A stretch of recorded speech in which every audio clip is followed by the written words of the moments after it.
AITA for telling my sis her wedding date was poorly chosen and getting uninvited? My parents have been planning a long and faraway trip for about 8 months. There is a long-ass weekend, with 3 bank holidays later this year, and they are taking advantage of them. My dad recently switched jobs and only has very limited vacation days, so this would allow them to travel for a longer period of time, considering the few days he has available. This is a trip they have been talking about constantly for months. Late last year, my sister got engaged, and they were planning a December wedding, which we all thought was a done deal. Fast forward to today, and she tells my mother they moved the date to the day before the law in order to cut costs. My mother was disappointed but kept it to herself. I, on the other hand, reminded her she knew about our parents' trip and that it was not the best date. Many people are going to take advantage of the law, so I also feared their guest list would dwindle.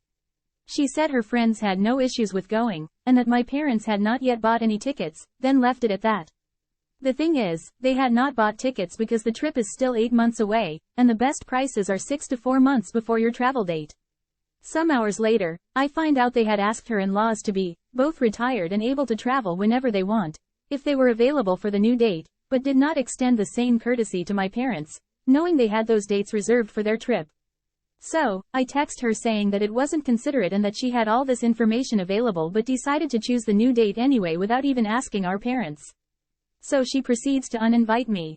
Am I the asshole?